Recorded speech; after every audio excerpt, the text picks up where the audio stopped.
এসো হে বৈশাখ এসো। আজ পহেলা বৈশাখ, নতুন বছর, নতুন শুরু। আর আমি চলে এসেছি একটি গার্মেন্টস ফ্যাক্টরিতে। চলুন দেখি নেই কীভাবে চলছে এখানে বৈশাখের আয়োজন। প্রতিটা ফ্লোরে রয়েছে ভিন্ন ভিন্ন কাজ, ব্যস্ততা আর পরিশ্রমের গল্প। এই ফ্যাক্টরির প্রতিটি মানুষ তাদের পরিশ্রম দিয়ে গড়ে তুলেছে আমাদের দেশের অর্থনীতি। পয়লা বৈশাখ মানে শুধু উৎসব নয়, এটা নতুন স্বপ্ন, নতুন আশার গল্প। চলুন পুরো ফ্যাক্টরি ঘুরে দেখি একসাথে, শেষ পর্যন্ত সাথে থাকুন। বাজে রে বাজে ঢোলার ঢাক, এলো রে পহেলা বৈশাখ।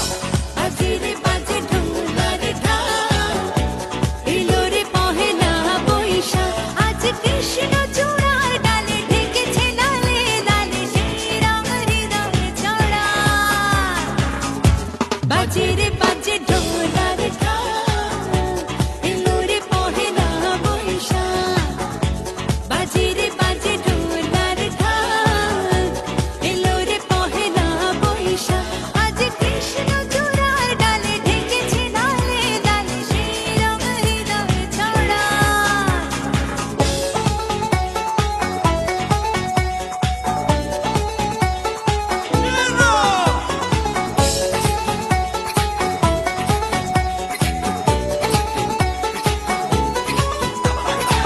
বাতাসে ছড়ানো সুগন্ধ এমনি এনে দিল ছন্দ।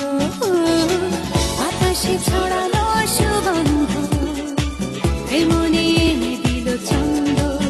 সেই ছন্দে ছন্দে সুখের আনন্দে সব ব্যথা ধুয়ে মুছে যাক। সেই ছন্দে ছন্দে সুখের আনন্দে সব ব্যথা ধুয়ে মুছে যাক। বাজে রে